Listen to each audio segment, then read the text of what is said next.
Alhamdulillah, puji syukur kita haturkan kepada Allah Subhanahu wa taala.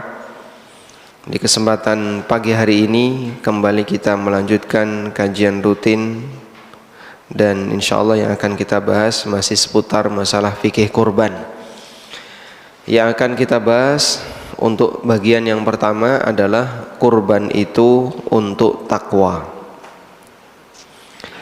atau dengan bahasa lain begini, tujuan kita berkorban itu golek daging, golek lulang, atau golek takwa?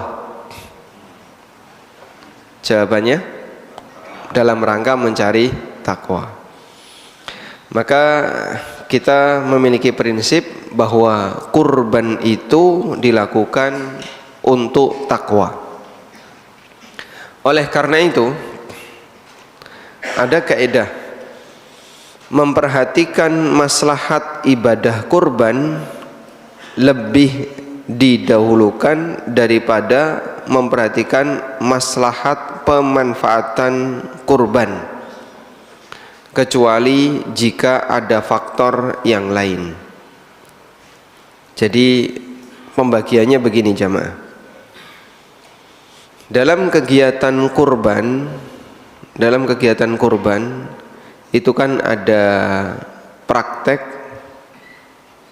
ada hasil.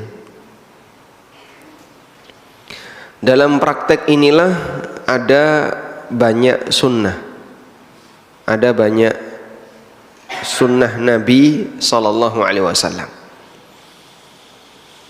Misalnya Bapak menyembelih sendiri. Contoh yang lain, makan hasil hewan kurbannya. Contoh yang lain, bisa mengetahui kapan hewan itu disembelih, sehingga kapan potong kuku, potong rambut sudah harus dimulai. Itu yang disebut dengan kegiatan praktek hewan kurban. Dan ada hasil. Hasil ini meliputi banyaknya daging, jumlah daging. Terus apa lagi? Cara distribusi dan seterusnya. Nah, sementara ini orang ketika berkorban itu lebih banyak memperhatikan masalah hasil daripada masalah praktek. Makanya kadang ini dikalahkan dalam rangka untuk memperhatikan hasil. Contoh ya. Ada orang yang tinggal di Jakarta, tapi dia merasa di Jakarta ini sudah banyak hewan kurban. Tonggone kurban. Akhirnya kurban itu dikirimlah hewan kurban itu ke Jawa misalnya, ke daerah. Dengan cara dia transfer uang. Maka pertimbangan dia, kenapa dia kurban di daerah? Pertimbangan dia adalah agar distribusi daging hewan kurban itu lebih menyentuh ke pedesaan.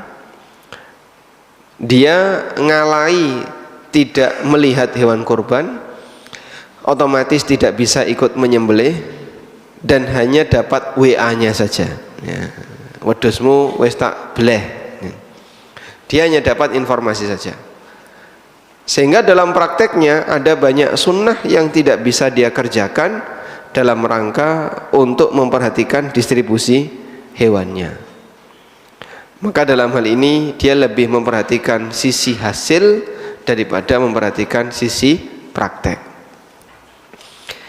Contoh yang lain Bapak, kalau jenengan saya minta untuk memilih mana yang lebih baik, 1 sapi ataukah 7 kambing,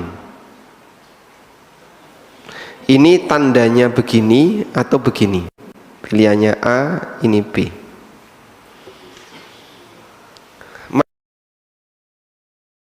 Atau 7 kambing.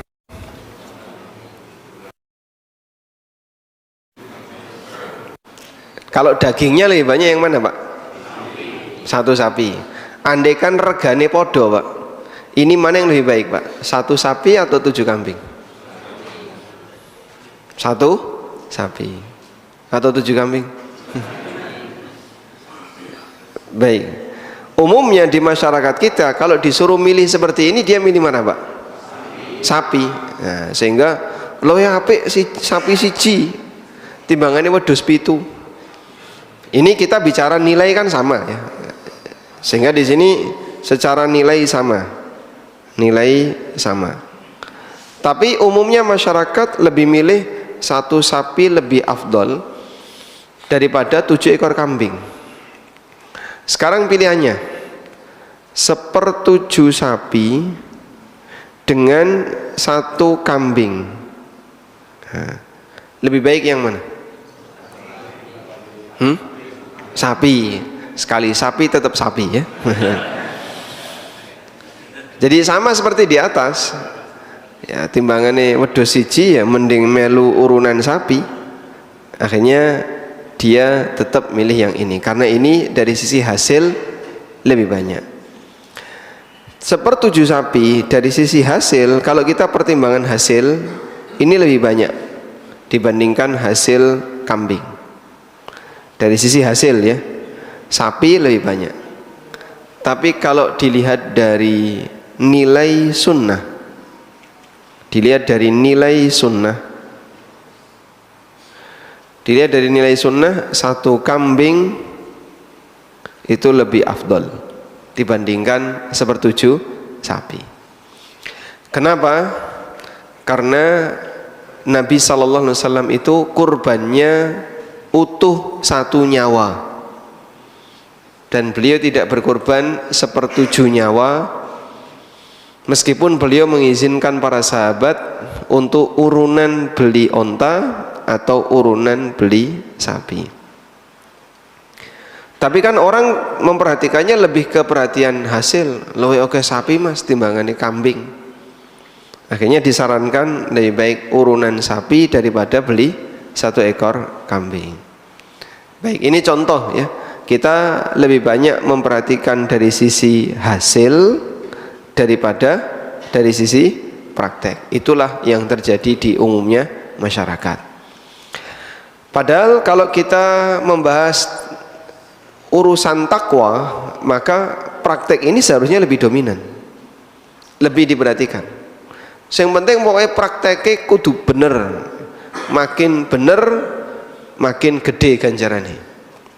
Sebab kurban itu bukan sebatas banyak-banyaknya daging, tapi kurban itu lebih kepada takwa. Makanya Allah ingatkan dalam Al-Quran, Allah berfirman, la yanalallaha luhumuha wala dima'uha walaki yanaluhu taqwa minkum. Yang sampai kepada Allah bukan dagingnya, bukan darahnya, tapi yang sampai kepada Allah adalah takwa dari kalian. Maka orang ketika berkorban semakin bertakwa, semakin bagus nilai pahalanya. Maka kalau ada orang misalnya dia berkorban namun lebih sesuai dengan aturan Nabi SAW, maka insya Allah nilai pahalanya akan lebih besar. Baik, kecuali jika ada faktor yang lain. Ada faktor yang lain itu misalnya ya ini dalam rangka untuk mendukung dakwah misalnya. Misal ya, ini di daerah yang menjadi sasaran misionaris. Banyak orang yang maleh agama nih ya, berubah agama hanya gara-gara apa? Mie instan. Nah, jika mie instan nurut ya, apalagi wong Jawa dipangku mati ya. Sampai agama berubah gara-gara masalah panganan. Maka kalau misionaris itu datang dengan membawa Indomie ya, kaum muslimin datang dengan membawa daging. Nah, lebih mahal mana Pak? Hah? Sehingga sebenarnya kita bisa melakukan islamisasi dengan hasil yang dimiliki oleh masyarakat ketika berkorban. Wah, ning kene kurbane turah-turah ya, Pak. Di sini jamaahnya dari 300 kakak menyembelih 30 sapi dan 200 kambing. Turah-turah tuh ya. Nah yang kayak gitu misalnya kemudian dagingnya kita bawa keluar, yang lebih baik gimana? Disembelih di tempat lalu dagingnya didistribusikan keluar. Tapi kan orang pengen praktis ya, timbangannya ngirim daging luwih apik ngirim duit. Akhirnya diklik kirim duitnya, lebih praktis daripada ngirim daging. Tapi kalau Anda ngirim duit, nanti Anda tidak bisa menyaksikan penyembelihan, tidak bisa makan hasil hewan itu, sebab dia disembelih di tempat yang lain. Saya pernah dapat cerita ini, katanya ini kejadiannya di Gunung Kidul.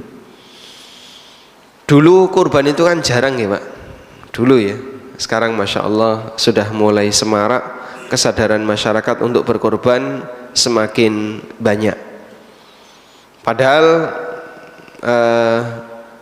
dulu itu mungkin hewan kurban itu banyak, tapi yang mau berkorban lebih sedikit. Sehingga satu kampung itu yang korban bisa dihitung. Akhirnya cah cilik itu keliling, ya, golek kira-kira sing ndi sing ana yang nyembelih ya. Nanti biar dapat bagian. Saya masih ingat dulu waktu saya kecil ya. Saking tidak adanya kurban ya, sehingga cuman dikasih daging 1 on ya. Ketika kurban itu pun dari pondok ya, dari pondok ngasih daging 1 on. Wah itu seneng biasanya. Sekarang per kakak dikasih berapa biasanya? 2 sampai 3 kilo itu Masya Allah. Belum lagi jadi panitia.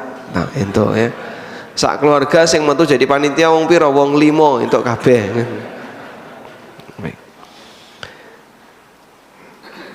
Sampai ada yang kayak gini Pak. Jadi di kampung itu ada orang nyumbang kurban berupa kambing jantan yang gemuk.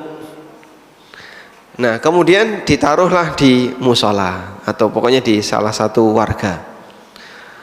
Nah warga ini kerasa eman, wedhus apik kayak ini kok dibeleh. Akhirnya tidak disembelih Pak, dirawati Pak. Wedhus apik kok dibeleh, eman. Sehingga dia tidak disembelih tapi diapain? Dirawati. Saat Idul Adha dan hari tasyrik, hewan itu tidak jadi disembelih tapi dirawat sama warga.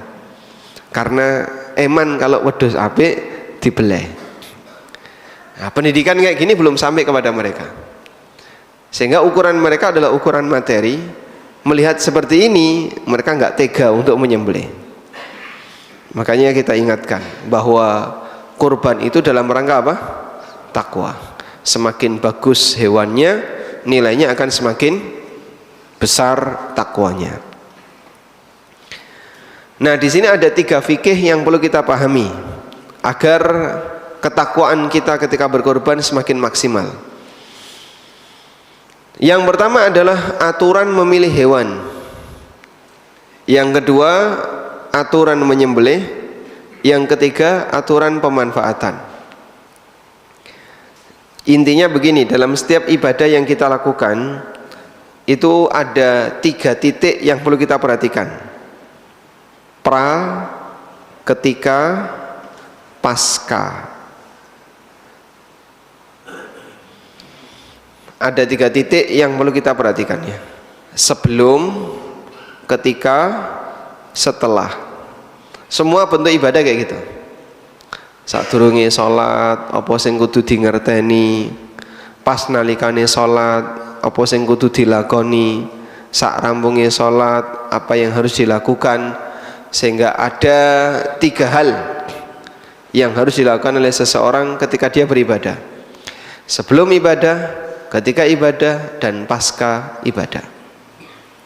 Baik, sekarang kita akan bahas yang pertama. Kita klik yang pertama. Klik ke sini ya. Nah, Dalam memilih hewan korban ada 3 unsur kriteria yang perlu diperhatikan berkaitan dengan jenis, usia, dan bebas cacat. Kita langsung menuju jenis. Jenis hewan korban itu apa? Bahimatul an'am, sebagaimana yang Allah sebutkan di surat Al-Hajj ayat 28. Wa yadhkuru ismallahi fi ayyamin ma'lumatin ala ma razaqahum min bahimatil an'am. Mereka mengingat nama Allah fi ayyamin ma'lumat, di hari-hari yang telah diketahui, dan yang dimaksud di sini adalah hari tasyrik.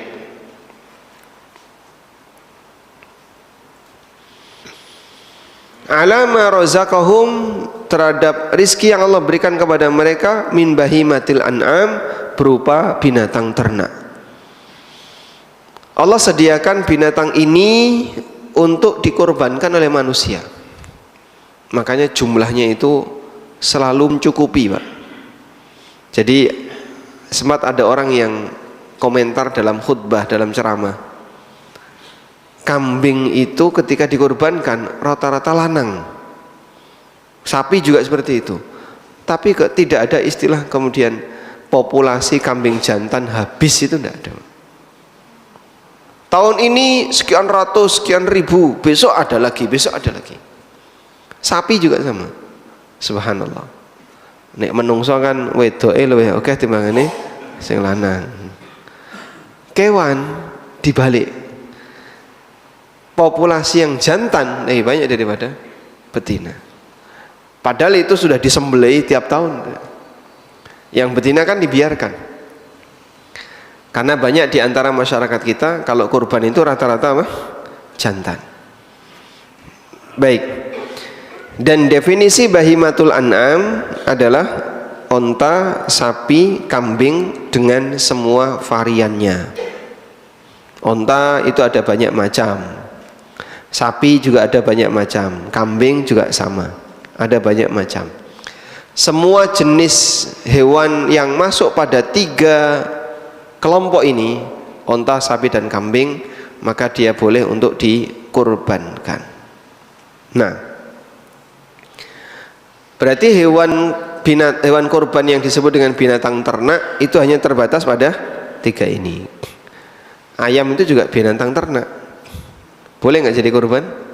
Tidak. Sekarang tidak cuma ayam, ya. Ono sing ternak ulat, ya. Ternak kroto, tapi ini tidak boleh jadi kurban karena yang dimaksud bahimatul an'am hanya 3 jenis ini. Selanjutnya kita membahas dari sisi kriteria. Dari Jabir bin Abdullah radhiyallahu anhuma, Rasulullah sallallahu alaihi wasallam bersabda, "La tadhbahu illa musinnatan." Janganlah kalian menyembelih kecuali musinnah. Illa ayyasura alaikum fatadhbahu jada'atan minad dha'ni. Kecuali kalau kalian kesulitan mendapatkan musinnah, maka silahkan kalian sembelih domba jada'ah. Kalian sembelih domba jada'ah. Jadi istilah hewan itu ada banyak nama. Nama hewan tergantung usia.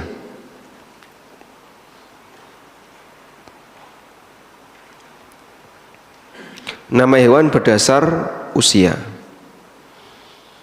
Kalau dalam bahasa kita, anone wong loro, nek gak pedet sapi gitu aja. Cempe, terus kakake cempe apa? Hah? Wedhus. Jadi kita tidak punya banyak istilah. Dalam bahasa Arab nama hewan berdasarkan usia itu banyak. Ada jada'ah, ada musinnah, ada yang disebut dengan sani, ada bintu labun, ada bintu mahot, ya. Dan masih banyak istilah-istilah yang lainnya. Ini dalam bahasa Arab atau orang Arab, menurut orang Arab. Jadi selisih bulan sekian atau selisih tahun itu sudah ada namanya sendiri. Onto umur setahun disebut apa, onto umur 2 tahun disebut apa, umur 3 tahun disebut apa, masing-masing ada namanya.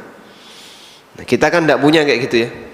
Ngerti ini kita ya negak pedet sapi, negak cempe wedus, ya. Jadi adanya cuman anaknya saja. Anak kucing jenenge cemeng, ya. Anak jaran jenenge belo. Cuman itu saja. Bawahnya titik-titik rutin rinci itu tidak ada. Kita tidak punya yang seperti itu. Nah, masyarakat Arab lebih detail daripada kita, sehingga yang kecil-kecil itu mereka punya nama.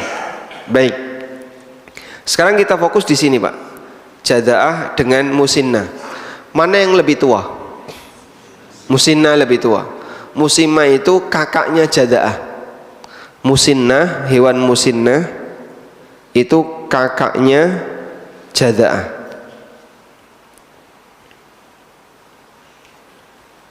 Nah, sehingga jadaah ini hewan yang masih muda.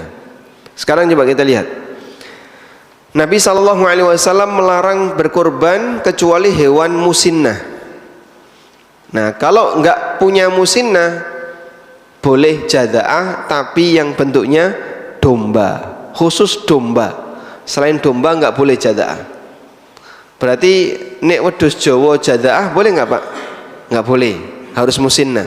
Sapi jadaah enggak boleh, harus musinnah. Paham di sini ya?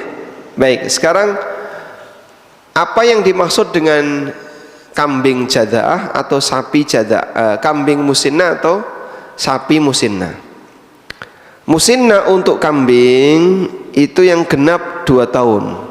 Musinnah untuk sapi juga yang genap 2 tahun. Kurang dari 2 tahun tidak sah jadi hewan kurban. Berarti kudu ngerti umure, Pak. Wajib ngerti umure. Lah saya ngerti umurnya sinten? Ya saya ngerawat. Karena dia yang jadi bidan ketika lahiran ya.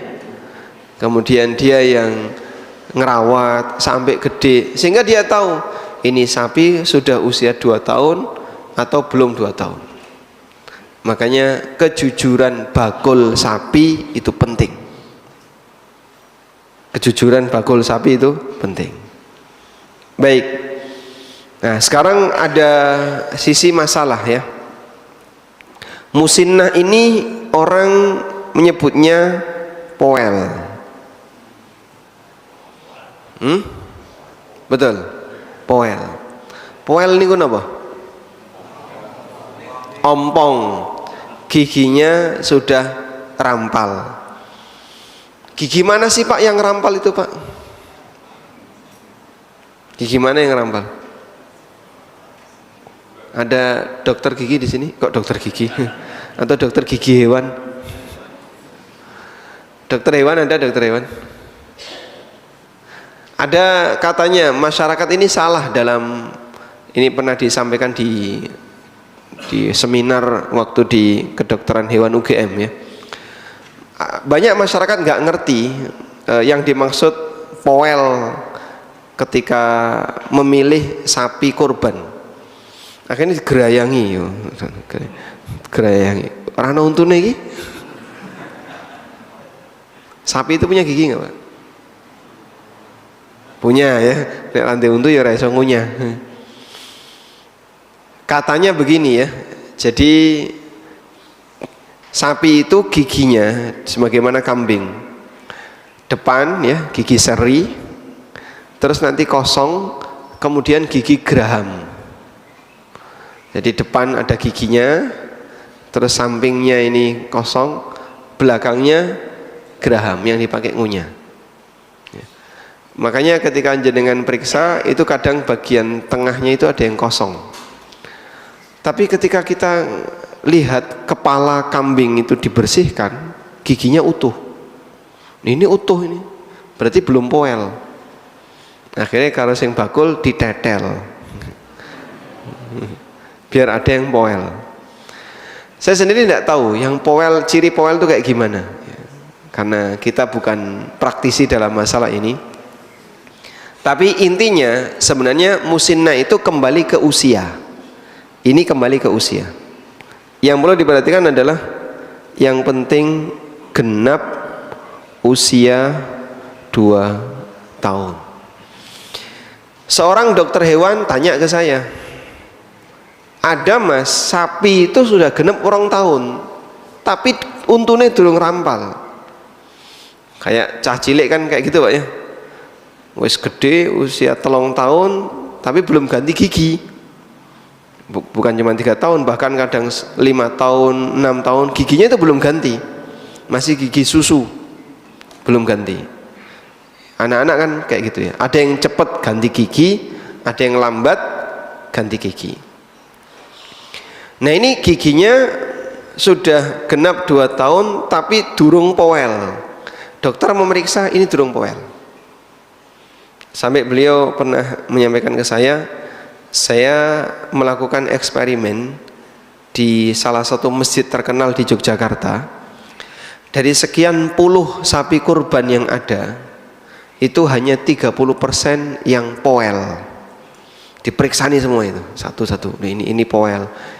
Dari sekian puluh itu cuma sekitar 30%, sepertiganya yang poel. Nah kayak gitu kan berarti banyak yang belum sah jadi hewan kurban. Lalu beliau tanya, Nek sudah genap 2 tahun tapi belum poel gimana? Jawabannya yang penting usia dan bukan giginya. Karena terkadang yang namanya gigi itu beda-beda antara satu binatang dengan binatang yang lain. Ada yang cepat poel, ada yang lama nggak poel-poel. Timbangan yang udah rapayu ditetel. Nah, akhirnya malah nyiksa binatang. Baik. Intinya bahwasanya dalam masalah ukuran usia itu kembali kepada angka 2 tahun.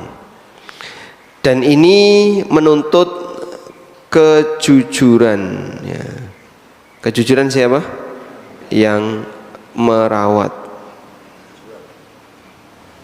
Maka yang ngerawat sapi, yang jual sapi harus tahu ini sudah usia 2 tahun atau belum. Baik. Sedangkan musinnah untuk onta adalah 5 tahun. Nah ini lebih lama daripada sapi dan kambing. Kalau jaza'ah Pak, nah, kalau jaza'ah itu 1 tahun. Dan bisa juga ada sebagian yang mengatakan 6 bulan. Kalau sudah genep 6 bulan, maka gembel sudah bisa disembelih. Kambing, domba sudah bisa disembelih.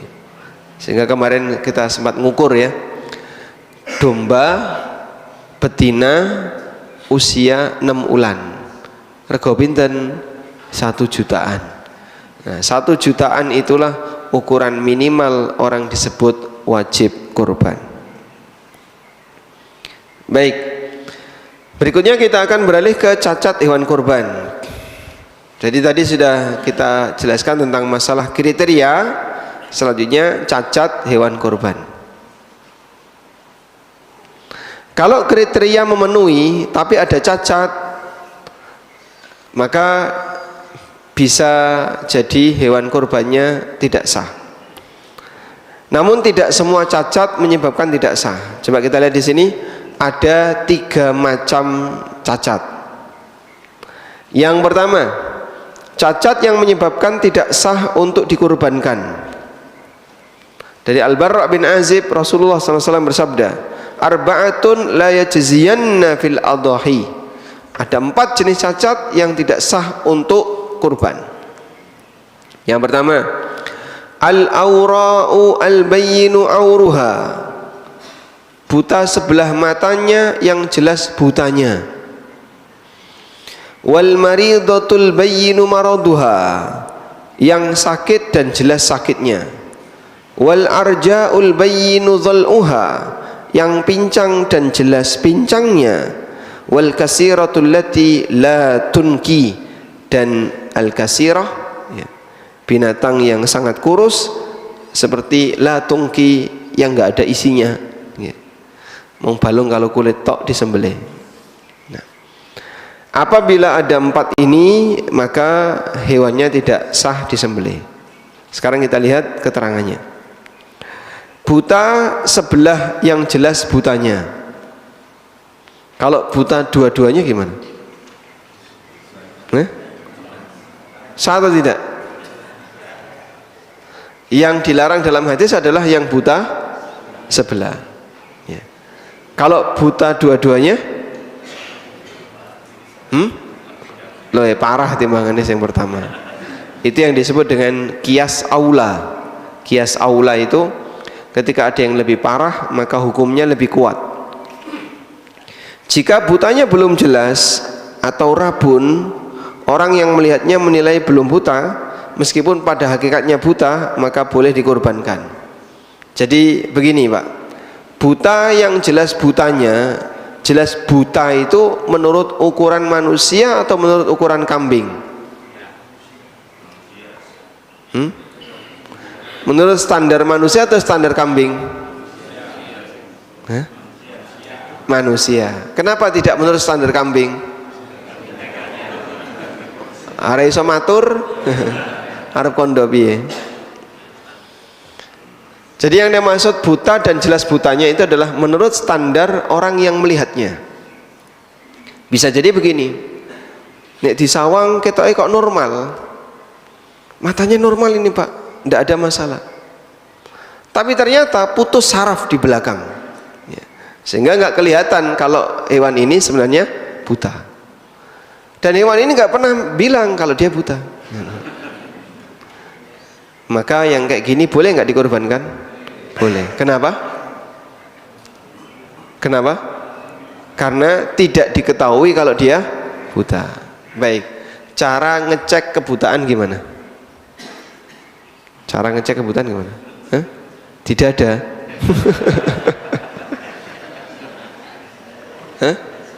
Ngasih makan. Buta sebelah loh ya. Dia sebelah bisa lihat. Jenengan tu'i panganan loh, moro iki Pak. Gelem teko, berarti kan gak buta. Karena yang dia melihat pakai sebelah matanya. Nah, saya diajari Pak Dokter, caranya begini Mas, ya, bawa pakai utek atau apapun, colokkan ke matanya. Nah, colokkan ke matanya. Begitu colokkan ke matanya, tapi jangan nempel ya. Kok merem, nah itu berarti tidak buta. Jadi dia punya gerak refleks seperti kita. Ketika ada sesuatu yang bahaya nyerang mata, maka kelopak ini otomatis nutup. Sampai pernah saya diajak keliling di kerajaan itu, waktu ada banyak kambing korban, disentri. Nah, ada salah satu kambing yang matanya itu putih. Jadi di sekitar kornea itu berwarna putih, bulat gitu, putih. Akhirnya dicurigai buta. Wah, ini ono kaya ngene iki. Pas di center, kok kayak gini. Dicurigai buta, tapi ketika tangan kita, jari kita diarahkan ke matanya, merem dia. Oh, berarti ini tidak buta. Walhamdulillah. Besok bleh. Baik. Selanjutnya yang berikutnya, sakit yang jelas sakitnya. Jika sakitnya belum jelas, hewan tersebut kelihatan masih sehat, maka boleh dikorbankan. Misalnya ada kambing, dilihat dari luar sehat kok ini, padahal sebenarnya ngergesi, tapi raiso kondo. Aku jane yang ngergesi tapi wong gak ngerti. Boleh nggak dikorbankan? Boleh. Kenapa? Tidak kelihatan sakit. Yang ke berikutnya, pincang yang tampak jelas pincangnya. Tampak jelas pincangnya itu standarnya ini, tidak bisa berjalan normal sehingga Kalau dia jalan sama teman-temannya selalu ketinggalan. Ini hewan yang jelas pincangnya. Nah, dan terlalu kurus itu juga nggak boleh, karena terlalu kurus nanti tidak ada daging yang bisa dikonsumsi. Walhamdulillah. Berikutnya jenis cacat yang menyebabkan makruh. Ada hadis yang mengatakan hewan cacat yang nggak boleh dikorbankan, tapi hadisnya dhaif, yaitu telinga terpotong atau tanduk yang pecah. Namun hadis ini dhaif, sehingga sebagian ulama menggolongkan cacat ini hanya menyebabkan makruh dipakai untuk kurban. Dan dulu para sahabat itu perhatian dengan urusan telinga dan tanduk, sehingga mereka ketika beli hewan kurban itu golek sing ana sungune yang bertanduk. Yang kedua, telinganya utuh dan tidak sobek.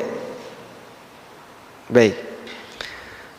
Ada binatang yang biasanya gemuk ya, bagus, tapi kupingnya cilik. Kambing apa itu? Garut ya.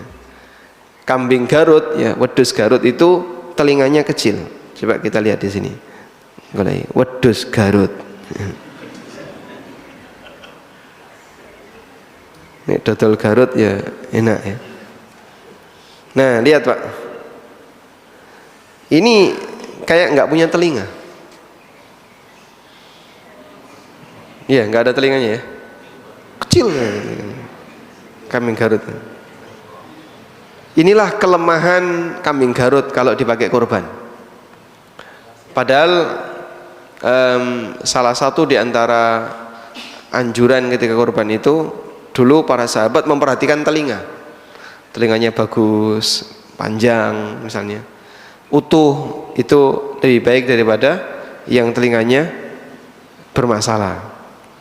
Ya, meskipun kita tahu kambing Garut itu telinga kayak gini asli, dan memang dia jenis kambing yang telinganya sangat kecil. Baik, boleh nggak Pak ini dipakai kurban? Oh ya, apik gini kayak gini, gagah ya, sungune apik, kemudian ngelihatnya pakai hitam. Ya. Hewan yang berkacamata itu lebih baik daripada yang tidak berkacamata. Karena Nabi SAW ketika kurban dikatakan oleh sahabat, kambing beliau itu melihat dengan warna hitam, berdiri dengan hitam, dan duduk dengan hitam. Dan yang dimaksud adalah matanya itu ada belang hitam, kaki-kakinya belang hitam, sehingga berdiri dengan hitam. Baik, kita lanjutkan. Yang ketiga, cacat yang tidak berpengaruh pada status kurban, boleh dijadikan untuk kurban meskipun kurang sempurna, yaitu selain 6 jenis cacat yang tadi disebutkan. Apa saja Pak? Coba.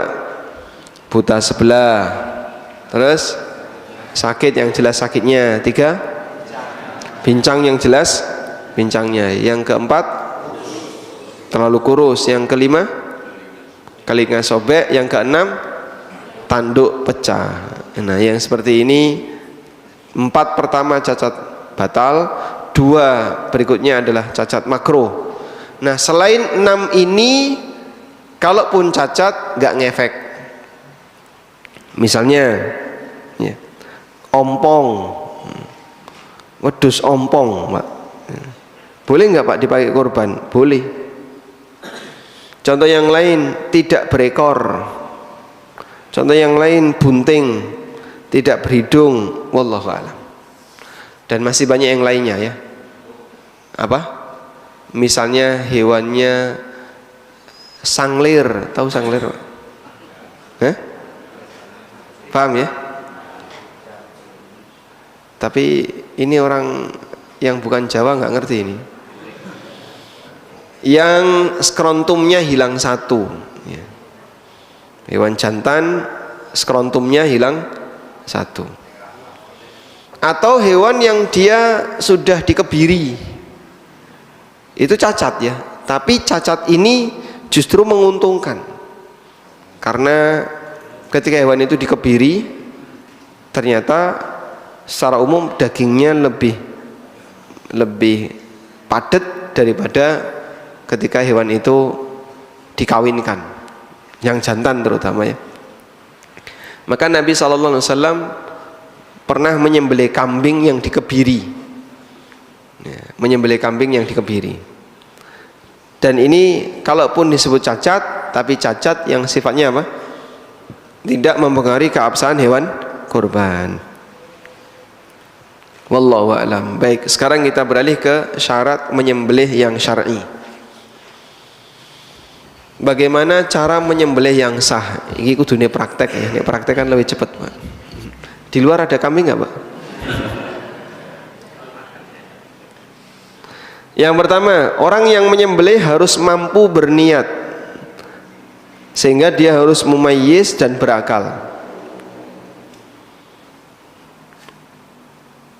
Selanjutnya, orang yang menyembelih harus muslim atau ahli kitab. Kalau yang menyembelih kafir, non muslim atau musyrik, nggak boleh menyembelih. Nanti kalau menyembelih jadinya apa?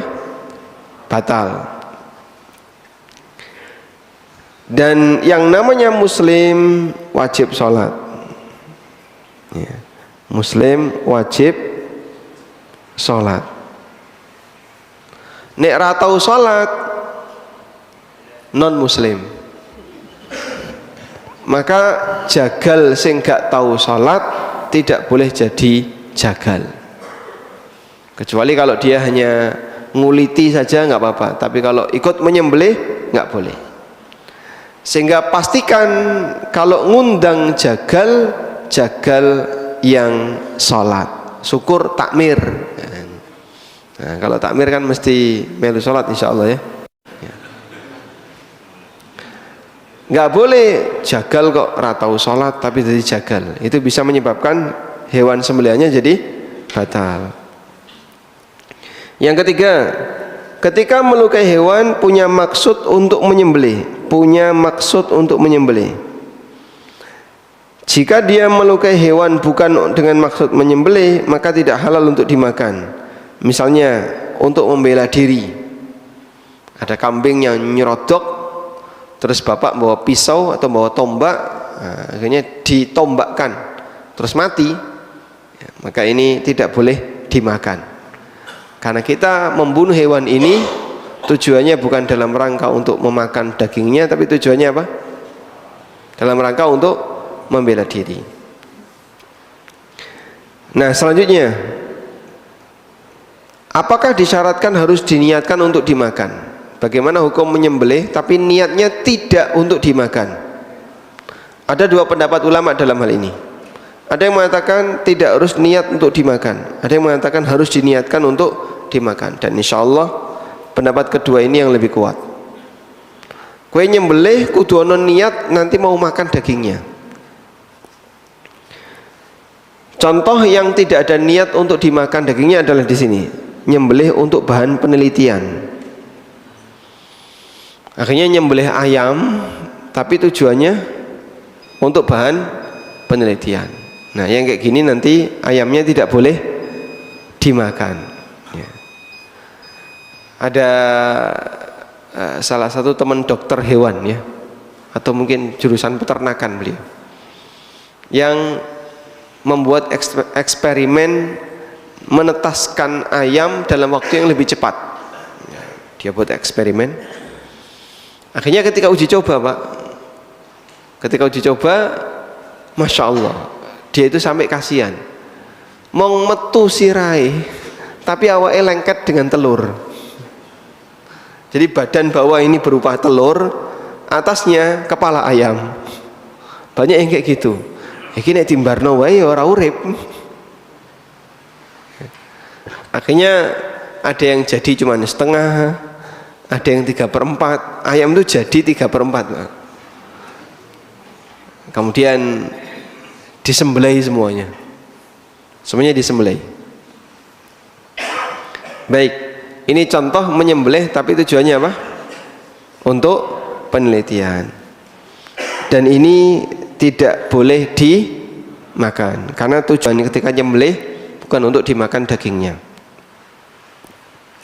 Nabi SAW pernah bersabda, "Ma min insanin qatala usfuran." Apabila ada seseorang yang membunuh usfur, membunuh hewan yang membunuh burung usfur yang kecil, fama fauqaha, atau yang lebih kecil daripada itu, bighairi haqqin, tapi tanpa alasan yang benar, maka besok di hari kiamat akan ditanya oleh Allah Ta'ala.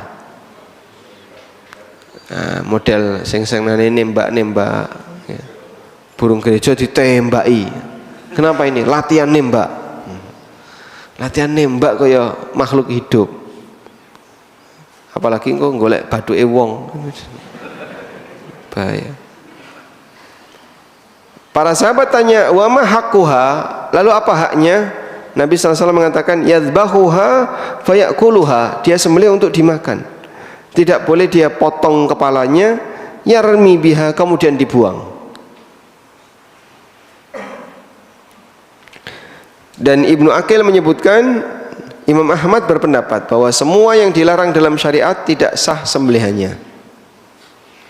Maka orang nyembelih dalam rangka untuk dipakai penelitian, nanti yang enggak dipakai, misalnya dagingnya atau apanya, tidak boleh dimakan. Wallahu a'lam. Yang kelima, tidak untuk persembahan selain Allah, jelas ya.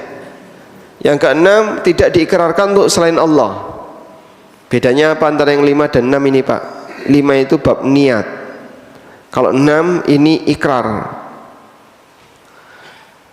Ada orang yang menyembelih bismillah saat menyembelih, tapi niatnya tujuannya untuk kanjeng wali yang dia hormati. Ini sembelihannya batal. Yang ke-16 ini bicara ikrar. Ikrar ketika menyembelih harus ikrar untuk menyembelih. Bismillahi Allahu Akbar. Kemudian sebutkan, ini adalah kurban atas namaku dan seluruh keluargaku. Yang ke-7 harus menyebut nama Allah. Kalau enggak nyebut nama Allah tidak sah. Dan ulama mensyaratkan bacaan basmalah ini harus dilakukan sesaat sebelum menyembelih. Tidak boleh berjauhan ya. Golei pisau sudah baca bismillah. Sudah? Itu bisa 15 menit sendiri dapat pisau. Baru kemudian dia nyembelih. Maka bacaan bismillah 15 menit yang lalu harus diulang. Alat yang digunakan untuk menyembelih harus pisau yang bisa melukai dan mengalirkan darah selain kuku dan gigi. Dari Rafi' bin Hadij radhiyallahu anhu, Nabi SAW bersabda, "Man anharad dam wa dzukira smullahi alaihi fakulu." Apabila alat itu bisa mengalirkan darah dan disebutkan nama Allah, silakan makan. Malam yakun sinnan au dzufran, selama bukan gigi atau kuku. Karena ada orang di masa silam ketika nyembelih pakai kuku, dan itu orang Habasyah, sehingga ayam itu pakai jempolan ya. Nah, itu di jempolan digunakan untuk motong tenggorokan. Ada juga yang pakai gigi, ketika nyembelih digigit. Nah, contohnya apa ini?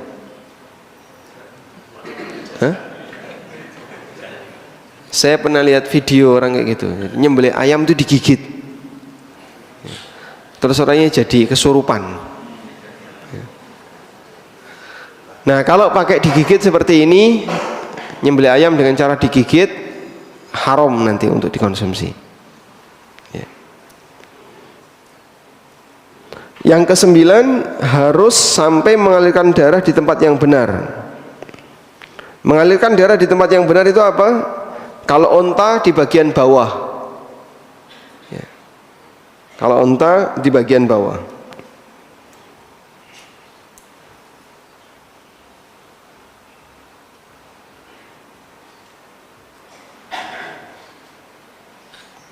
Mana? Atau ini aja?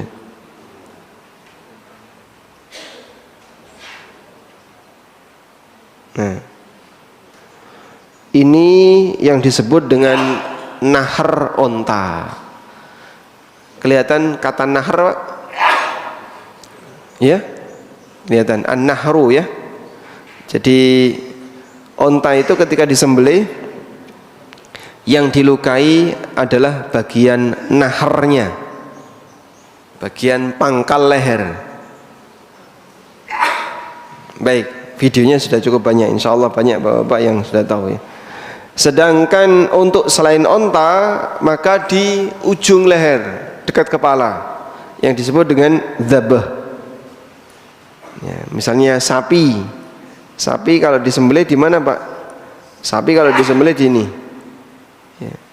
Ar-ra'sud daqiq ya, ini posisi nyembelih sapi di anak panah kuning yang paling atas kanan. Dan kalau sapi posisi nyembelihnya ditidurkan sebagaimana kambing. Jika keadaannya tidak normal, di mana orang menyembelih tidak mungkin untuk memotong leher hewan, misalnya hewan masuk sumur, maka boleh dilukai dengan cara apapun.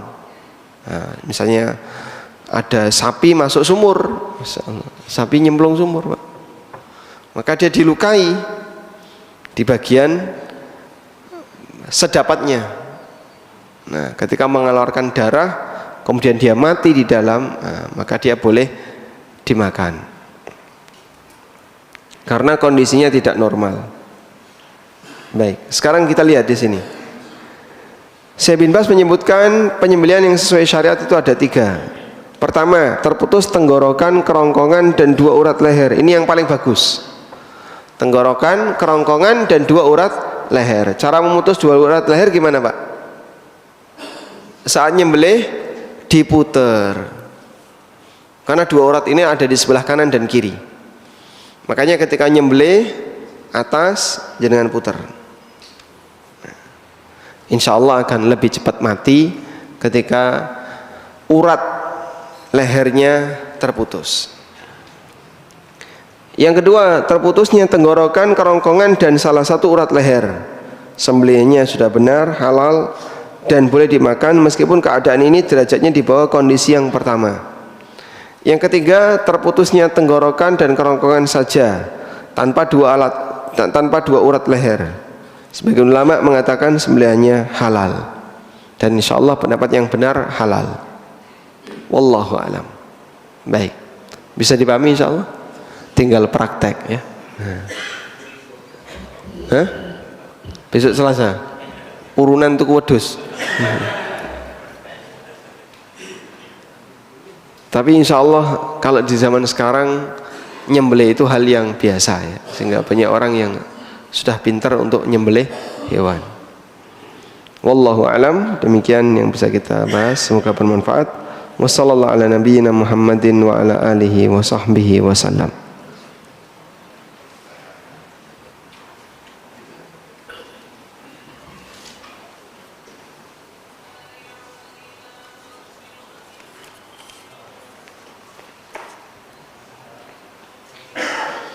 Bagaimana hukum menjual daging korban? Jika yang menjual bukan sahibul korban, boleh. Misalnya dia fakir miskin di kampung itu, lalu dikasih jatah korban, maka nanti dia boleh menjual apa yang sudah dia dapatkan. Tapi kalau sahibul korban, dia menjual sendiri hasil korbannya, nggak boleh.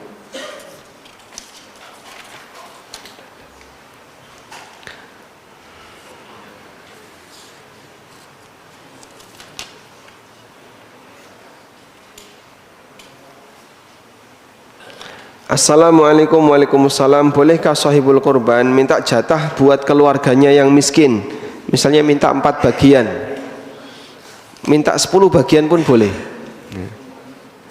Dia boleh minta lebih, apalagi tadi niatnya mau dibagikan ke keluarga yang miskin, sehingga Anda kasihkan boleh lebih dari 1. Misalnya dikasih 4, kasih 5, silahkan. Apakah hasil kurban harus ditimbang? Jawabannya tidak harus.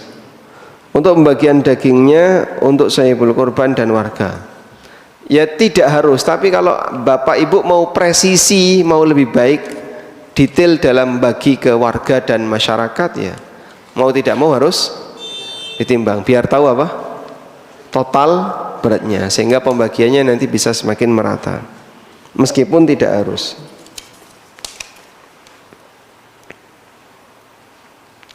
Saat prosesi pemotongan hewan kurban, biasanya panitia mengambil daging kurban sebagai konsumsi panitia di masjid, boleh atau tidak? Insya Allah tidak masalah.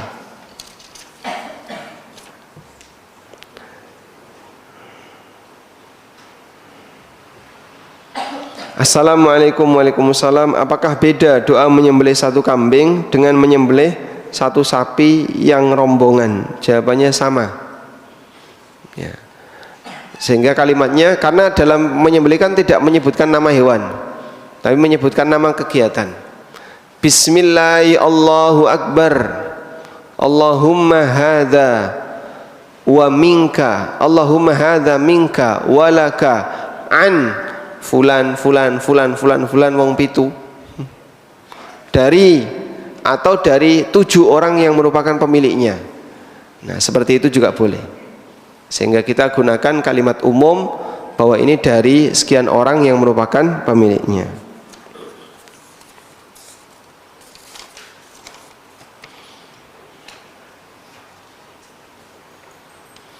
Assalamualaikum. Waalaikumsalam. Bolehkah kita menyembelih hewan kurban membaca Bismillahirrahmanirrahim? Sah atau halal? Apakah sah dan halal? Jawabannya sah dan halal, karena memang disyariatkan untuk baca apa? Bismillah. Lengkap atau pendek Pak? Dua-duanya boleh. Boleh Bismillah saja, boleh Bismillahirrahmanirrahim.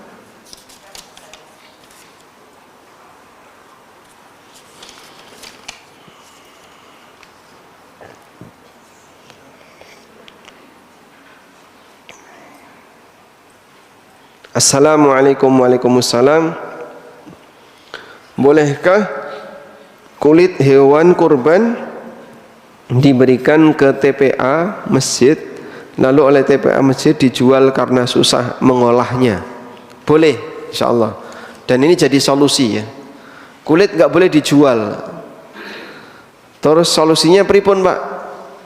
Jenengan kasihkan ke lembaga pendidikan atau yayasan apapun. Penerima ini boleh jual, karena dia penerima, bukan sebagai sahibul kurban.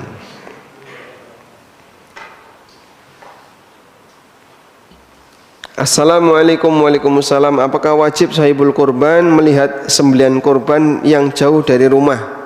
Jawabannya tidak wajib. Anda boleh cuman dapat kabar saja, Pak, menginfo sudah kami makan. Kalau diinfo sudah disembelih, ya berarti Bapak sudah boleh potong kuku. Nah.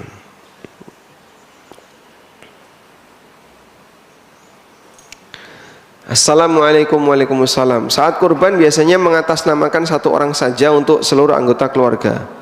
Apakah pahalanya sama bagi seluruh anggota keluarga tersebut? Insya Allah sama, atau bisa jadi kepala keluarga lebih besar karena dia yang beli kambing, dia yang nyembelih, sehingga dia berhak pahala yang lebih banyak.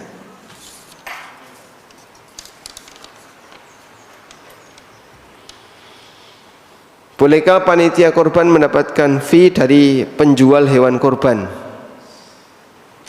Ya. Kalau dari penjual hewan korban untuk pribadi, padahal dia hanya takmir yang diwakili, yang mewakili sahibul korban, jawabannya nggak boleh. Ya. Maka yang boleh dilakukan adalah hadiah itu diberikan ke masjid sebagai potongan harga ke panitia, dan nanti akan dikembalikan ke sahibul kurban. Wallahu a'lam. Bolehkah takmir masjid menyimpan kepala dan jeroan untuk pembubaran panitia?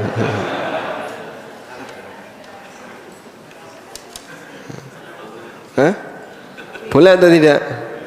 Boleh, insya Allah tidak masalah. Selama dia ngambil itu dalam rangka untuk pemanfaatan kurban, mau disimpan, mau langsung dimakan, silahkan, boleh. Wallahu a'lam.